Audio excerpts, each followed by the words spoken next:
that we're going to be asking ourselves today is what would happen to me if I got locked up again? Now, here's the thing. We were talking about Wes Watson and what would happen to him if he went back to prison, because to be honest with you, All right, so JD says he's going to have no problems going back to prison. We're going to break down his video, and I'll explain whether he's going to make it back in prison or not.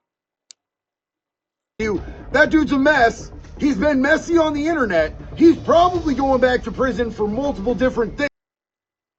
Because a couple of people asked me, well, what about you? What would happen to you if you got locked up again? I would do some time, homie. I would work out. I would read some books. I would hang out on the yard. I would see some of my old homies that be locked up, man. What do you... No, you have paperwork attached to you, so you're not doing anything. You're not walking the yard. You're not working out on the weight pile for sure. And you'd be lucky if anybody allows you to read a single book. I mean, if you're a rapo, at OSCI minimums you can work on yard, and if you know a gang member, like he's your family member, can put in a good word with you, or you're just somebody they've learned not to fuck with over the years because you've booked enough gang members to where they just leave you alone, or you're like the power rapo and you just beat the crap out of 6 gang members and threw them all out of your cell, pointed at the shot caller and told them to send your next 6, and the same thing will happen to them, then yeah, you'll work on the way pal. But a rat, no. Rats in Oregon don't get no parlay. You get taken off on no matter what yard you're on, no matter where you're at. And you're not just a rat, dude. You're a gang rat. You were in a gang, supposedly, and you ratted. That's even worse, dude. Like, do you not realize the kind of stuff that's going to put you through? That means if you legitimately were part of Irish Pride and you were some high-ranking shot caller, you're going to get taken off on immediately, because if you really were that high-ranking, you've got secrets that they don't want you to release to the authorities. Like, you act like you've been involved in some shit, like, and you said, like, if there was no statute of limitations for, we'll get on that. Let's continue with the video. What are you talking about? I haven't come out on the internet and lied, bro. I haven't made a spectacle out of myself. I haven't made anybody look stupid with the stuff that I've said on the internet, because I've kept it 100. I've been 10 toes down, kept it a buck every step of the way. Now, there are... All right, so, like, you really kept it 100%. You haven't made a spectacle. You had it on yourself numerous times. You've talked about how you tried to do a drive-by on some guy named Fish. You said you were involved in crimes. There's no statute of limitations on, like, you looted, you murdered somebody, and I know you didn't do that, because there's no way you wouldn't have got caught. Snitches run Oregon prison, and they routinely stick confidential informants on yard specifically to tell on everybody in here and give them information on everything and everybody. So I know that's a lie. Like, you said you were a shot caller. I don't believe that one bit. Not in 36 months, and definitely not a key holder. Anyways, we'll continue. There are certain podcasts where I feel like the name is a little bit disrespectful, and it's like engagement bait. Y'all got clickbaited on some podcasts, man, and I'm gonna call a couple people out here, not out of disrespect to them, because they're brilliant businessmen and they're good at what they do on the internet, and they happen to be friends of mine. But if you go back and watch the actual podcast and then look at the title, you'll be like, oh, yeah, they okie doked me. They got me watching this. I don't even... Shot caller, essentially. I hate that term. It doesn't really apply to the organization that I was a part of, because we put everything to a vote. JD... But you said you were a key holder, bro. You said you ran the keys for the yard. So, well, you didn't just... You said you ran keys for the yard. So you said you had keys to your car. So are you talking about, and you explained it, are you talking about you held the keys to Irish Pride? In that case, you're trying to say you're the highest ranking shot caller for Irish Pride. You ran the entire Irish Pride car, the whole collective car. Or you saying you ran keys for the entire white race. Which is it? Because, like, every race has a shot caller for the race, and they're called a key holder, which run the yard for that race. There's no one single shot caller that runs the entire freaking yard. There'd be race wars and race riots over that crap. That ain't gonna happen. Cars have vastly different politics. So, yeah, let's keep going. Specifically says contrary to what it says on the title of the podcast, in the podcast. If you actually watched it, you would know this. And I specifically, in that interview, told him, look, man, I had the keys to my car. and I don't like the term shot caller. I think it's disrespectful to But you just admitted you had the keys to your car, so you were a shot caller. You're saying you're a shot caller either way because you had the keys to your car. You're not a key holder unless you're a step above a shot caller, bro. You're the highest of ranking shot callers if you're a key holder. So, and like they're putting like Aryan Brotherhood and shit in the picture. That's dangerous, bro. You've never been to California prison, neither have I, but I know real motherfuckers who have real California street gangs, and they take that shit very seriously. my dudes, and it's not the way that I handled business when I was in charge. See, having the keys to me is somebody who just sort of navigates the thing. Anytime we had an issue that we had to deal with, somebody was jumping to volunteer to handle business because the people that I ran with were actual gangsters. They actually handled business. And if there was something that needed to be handled and we had a disagreement about how it needed to be handled, we would vote like men. And everybody was treated. So that's not really how gangs work. You don't vote in a gang, bro. There are higher-ups. There's a structure for a reason. You're saying you're a key holder, so you would be telling people what to do. You don't. It's not democratic in a gang. There's a rigid hierarchy, and it's enforced militantly with an iron fist. There is no voting in a gang. There's no gang you vote in. So that's an obvious lie. Unless you're just not a shot caller. Which is it? Equally. There was nobody that was barking no orders at anybody. The second one is the Johnny Mitchell podcast. And he put out his title for the podcast when I first went out there to do an interview with him was, I ran the yard. Bro, I jogged on the yard, homie. I jogged on the yard. I don't run unless there's cops behind me, homeboy. And I wasn't. You don't run unless there's cops behind you? Then how come you got paperwork on you? You got baggage, bro. You told the cops everything, so that begs the question that you probably would run, wouldn't you? You would run, because you don't want to go back to prison. You'd run straight to the cops, wouldn't you? Like, you threw your homeboys and homegirl under the bus. So you're willing to do what it takes, throw people under the bus. So yeah, you're going to run to the cops. Running any yard when I was at OSP, Snake River, even the minimums that I was at. I had my homeboys, we handled our business, I had the keys to my car, and I treated everybody with motherfucking respect, dog. Okay, bro, but what you're not explaining and what you're lying about is that a key holder is a shot caller for the entire white race or the black race or the Paisas or the Southsiders or the Asians or the fucking Res, the Native Americans. They eat on what's called the Res and the Chow Hall. So, like, no, bro.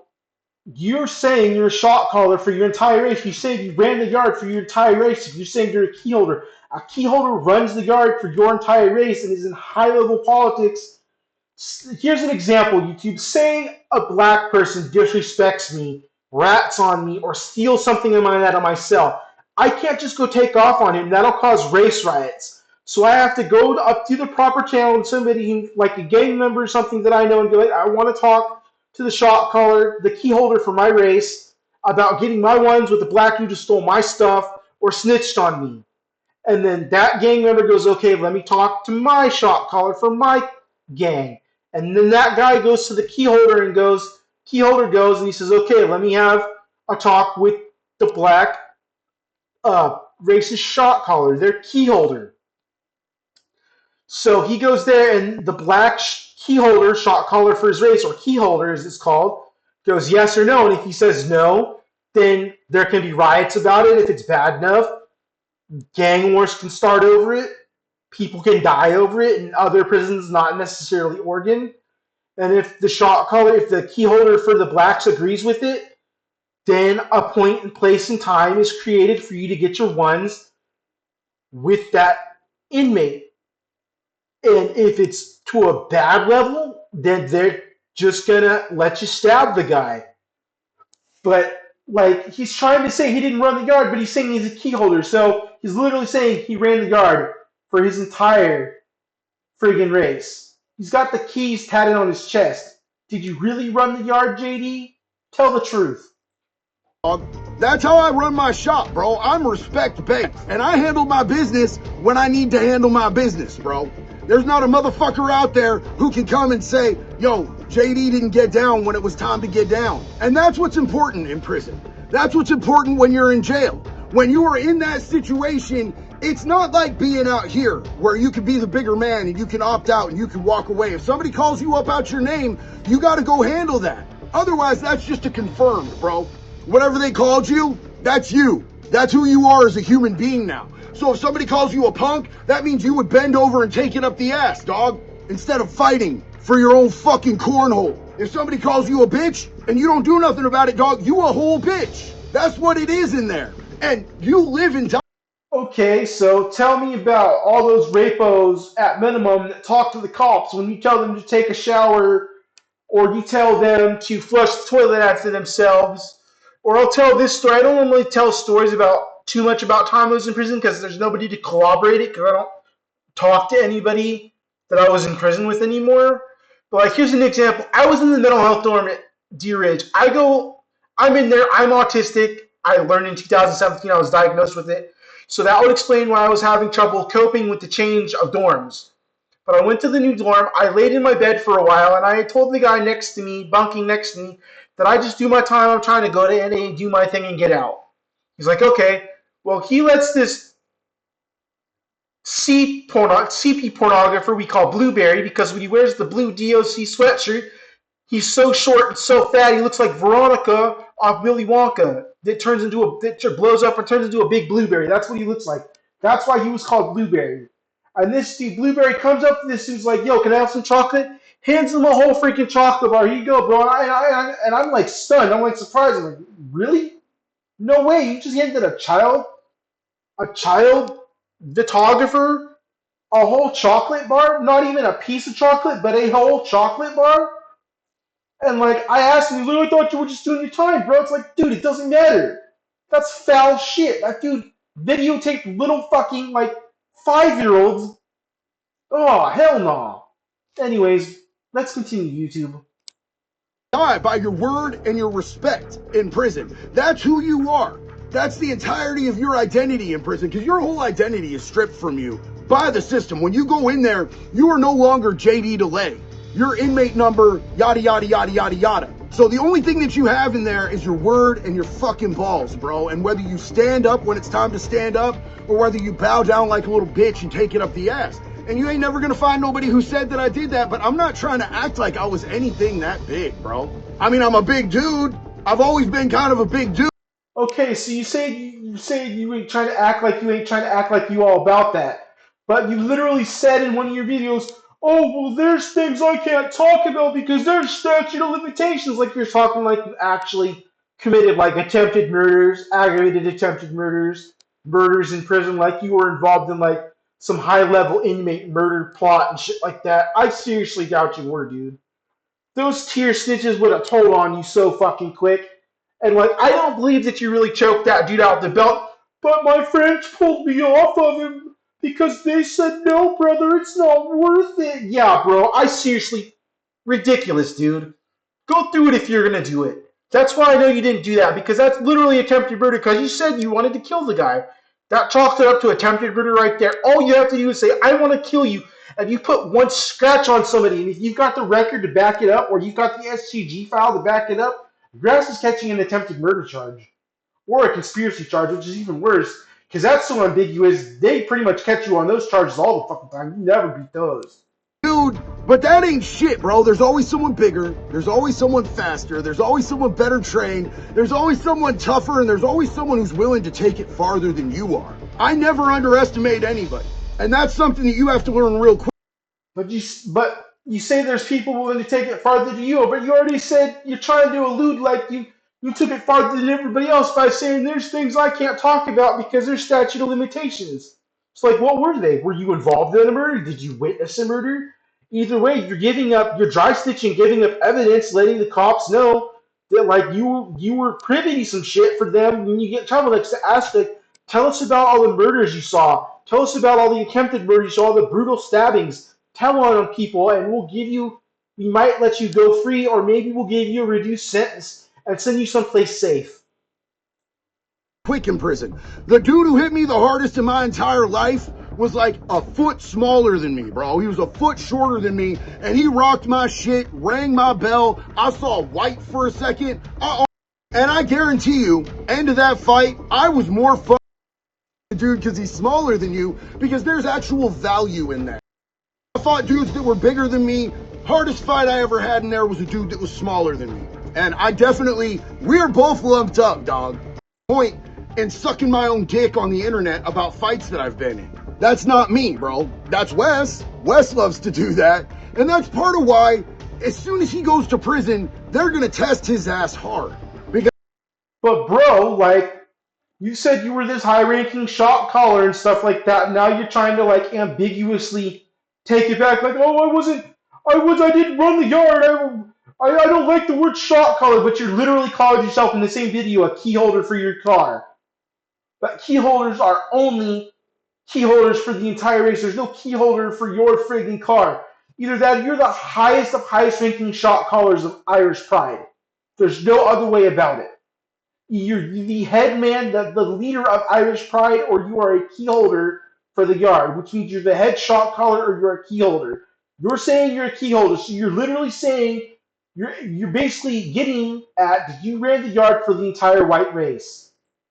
Because he talked this huge hoop-de-hoop, loop-de-loop game. He talked about being a huge shot caller. He talked about all the different times he got down, bro. I come on the internet and I talk about real shit. I come on the internet and I talk about ways to avoid going to prison, because going to prison sucks, bro. It doesn't make you a man. It doesn't make you tough. It doesn't make you a gangster. It means you were out in your community doing scumbag, low-level, low-life shit, and that you were so sloppy at it that you got caught. That's where I was. That's what I was doing. I own that, and I take accountability for that. I was stacking up retard points. And Okay, don't use the word retard. I'm neurodivergent. Only neurodivergent people are allowed to use that word. It's derogatory towards people who are mentally ill and who are neurodivergent and or developmentally and intellectually disabled, firstly. Secondly, you're saying that, like, I don't know, bro. You're saying like that you didn't get caught and stuff. You were caught and stuff like that. Well, do you take responsibility that you told on your fucking co-defendants and they possibly did time and you did very little time when they did more time than you? Like, you threw them under the bus so you could get less time because you didn't want to go to actual prison yard with real prisons because you've got all the tattoos like you are and they would have asked you questions. And when you were giving them excuses and not hard answers, they probably would have dealt with you. Because Florida is not Oregon. Florida is an insanely harder prison than Oregon. Like, they ain't gonna take your crap, dude. felonies until they had to take me off the streets and put me in some place where I had to shit and shower with other men. That shit ain't cool, bro. There's nothing tight about living your life like that. And that's the shit that I be talking about out here. And I never started out like going, yo, I'm gonna use my prison experience to become a creator. I accidentally, on house arrest one night, was making a TikTok because I was getting tattooed in my house on house arrest by a dude who just got out of prison, and we were jamming to Limp Bizkit, and we were shotgunning Monster Energy drinks, and I'm like, holy fuck, this is the most Florida moment of all time. I'm gonna document this. And the next day I had 150,000 followers, 0.5 million views. You call that the most Florida moment of all time, getting tattoos in your friggin' house? Dude, I know 3 tattoo artists. I know of another one, and I've known him and I've hung around him before, but he currently has relapsed, so I'm not going to go around him for a tattoo because I don't want to relapse. But I know 3 of them, and all 3 of them have a collective over 90 years in the industry. One did coke and played backgammon and chess with Sully Irma in a hotel room in the 90s in Florida. He knows somebody who personally toured with Ronnie James Dio. He knows some of the original Suicide Girls. He knew Lyle Tuttle and Kate Heldenbrandt. And he knows Ivan Moody's old lady. The other one has done the other 2. One is an OG, one left, his clique, but they both did time in Cali. They both learned how to tattoo in Cali prison. And I've gotten tattoos from both of them, and I'm wanting to get from the other one, but I just haven't had him available yet till he gets down to my house. So like it's not a common occurrence like that you're supposed to talk about your tattoo artist tattooing you in your house. You're not supposed to talk about it or put it on TikTok because they can lose their license, bro. They're not really supposed to do that. They can get in trouble for that. Yet you're posting it on Facebook to get your tattoo artist hemmed up. So like same shit from you. Fred Durst had commented on it, and so I made some more videos, and people started asking me, because I'm so heavily tattooed, have you been to prison? It's not something I was stoked to talk about, my G. I was not proud of going to prison. I'm also not ashamed. It took a lot of mistakes for me to become the man that I am today, and I'm not ashamed of the man I am today, and I take accountability for those mistakes, so I'm not. Yet again, do you take accountability for what you do to your co-defendants? Are you ever going to admit to that? Why can't you just admit to that, JD? Like, I wouldn't care if you're claiming, like, yeah, I ratted, here's my time in prison, what I did, here's what I ratted for. I wouldn't care. I'm not claiming I haven't ratted. I'm not saying anything about that. But I just don't like motherfuckers like the people back in my jail in the county below yours, because I live an hour and a half away from you, that straight up are back in ad seg all the time, and they're all like, oh, they're acting all hard, they're politicking from behind a cell door, yet they're all freaking rats and rapos and stuff, and like they're the people who won't PC up with the PC cases because they're above them, even though they're the lowest of the low. Ashamed of the fact that I went to prison, but it's not something I would out here be bragging about on the internet. It's not something I ever intended. But you do brag about it, bro. You straight up said, I've been involved in things that there's no statute of limitations on. You talked about that guy that did a drive-by on named Fish. Like, you absolutely do brag and embellish and lie about your time in prison. Like, you've been cornered, bro, and you're about to have your Wes Watson 2.0 moment. You're going down in flames slowly. You've caught fire. Your pants have caught fire, and your lies are coming back to haunt you. So let's keep going. Let's see what more lies you have to say. To build a platform on, but people had questions, and it's my personal opinion that if you're on the internet or if you're interacting with people and they ask you questions, it's like when you roll up to a new prison and they ask you for your paperwork. You got to be real, bro. You got to be real. So when people saw I'm all tattooed and I look like a fucking criminal, I look like a convict, and they ask me if I've been to prison, I answer questions, man. I've been 100% honest about every single charge that I've ever had. No, you have not been honest, because you never mentioned that you told on your co-defendants in your case in Florida. You never once did that. So you're not being honest about your charges. Plus, I got paperwork on you that somebody sent me. You were on parole in Florida well before you ever went to fucking got in trouble for that. And you never went to prison for those charges either, as far as I can tell. So, like, what's the truth, JD? What's the truth? How can we believe anything you say? 100% honest about where I did my time, when I did my time, and the way that I did my time. And I'm not worried about it. I guarantee you, if I have to go to prison. Oh, really? You said you did all that, but I debunked your claim about Jesse Caleb Compton. You said he went to death row in 2014. I pulled up an inmate viewer on my video that straight up shows he's been in prison since 1998 and went to jail in 1997 for that murder. You said, oh, I smashed him out and shit like that. And you straight up said you beat the shit out of him. So there, you just said you don't talk about fights you got in. You talked about that fight, and you never even did that fight because that dude was already on death row well before you went to prison, was still on death row where you couldn't get to him when you were in prison. Or if I have to go to county jail, I guarantee you, I'm going to be just fine. I have no qualms about that. I hate. You are going to have problems, though. You got paperwork on you now. And you said you made this whole fake persona about being a shot caller and a key holder and shit. Like you repping a gang that you probably aren't even a part of. And if you were, and you really did, and you really were a shot caller, then they're just going to take off on you even more, like I said, because you've got probably dirt on hella people that they don't want to get out. So all in all, dude, you're not going to make it when you go back to prison, dude. It's all bad for you. No matter where you go, if you're so public, you've got 100, you've got so many different subscribers. You got over 1 million subscribers, and they're from all over the country. And no doubt, a lot of them know people who have been to prison. So no matter what prison you go to, feds, no matter what state it is, dude, they're going to find out who you are quickly, and they're going to find your paperwork. I did. It sucks, it's disgusting, and I value and treasure my freedom today. That's why I've built my whole entire life around recovery and helping other people find recovery. Because I don't want nobody to have to be in there. I don't want Wes to have to go to prison, dog. I just want Wes to tighten the fuck up. Because you know what? He used to talk about real shit. Before he got all up in his ego and sucking his own dick on the internet every single day, he would talk about some real shit. And he's flushed all that, man. But if I go into jail or prison, my personal opinion is that it's because God or the universe or whatever you want to call it, my higher power has something for me to do in there.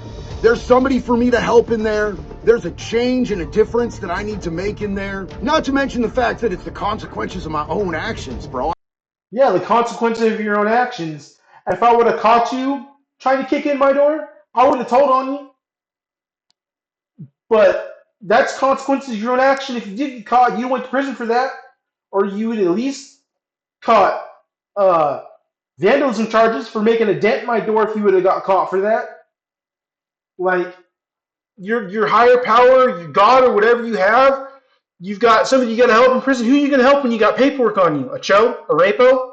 That's who you're going to sell with. That's who you're going to eat with. And you know what's funny is when it comes to rats, even the rapos and the chos don't like rats. The simple fact is, and this was told by somebody when I was a youngster, when I went down, not because of something I did, but because somebody else did. He got caught jizzing himself in front of his cellie, like literally trying to get off in front of his cellie while his cellie was sleeping. His cellie woke up and found out. So we got the nickname of Jack Off. Not going to say his full name, but he snitched on somebody. They were making a good dude work the repo tables to clean them, and he's like, no, you got to go work the repo tables. You sit there, you friggin' did all that shit to your cellmate. And he's like, no. And then he walked straight to the fucking guard and told the guard everything. And the guard hemmed that dude up and was like, you're not going to make him do anything. Now you're going to work those tables. You're going to go to the hole. So dude fucking went to the hole. He got out. And I watched as none of the other rapos and none of the chos and nobody sitting at the bad dude tables would let him sit. He just kept wandering around. Nobody would let him sit because even chos and rapos don't like rats. I bought the ticket. I'm going to ride the ride, and I'm going to do it with a positive attitude. But I'm going in there thinking that there's something that I need to do. There's somebody that I need to help. Because that's literally what my life is based on these days, is helping other people. So that's what I'm looking for when I go in. And I'm not worried about no trouble, dog. I'm going to be just fine. Trust me, I just look like this, dog, on the internet. I'm actually kind of big. You know what I'm saying? I'm not the dude who's 5'8", pretending to be 6 foot. I'm the dude who doesn't care about the camera angles. I'm the dude who's not trying to flex in every picture. I'm the dude who just is who he is. And I'm going to go in there and I'm going to be all cool, bro. It's not going No, it's not going to be cool with you because you got that paperwork out of Florida, bro. Are you literally living in a delusional reality? Like, I take meds for my schizoaffective bipolar type, but you created a narcissistic delusional reality that you are going to be fine when you go to prison. You are not. You either were part of a gang or you weren't. Either way, you're repping a gang and you've got paperwork on you. You're done, bro. Your career is ending. This is the end for you. Go out with some dignity. to be a single issue. So I love this community. You guys have supported so much, and I appreciate every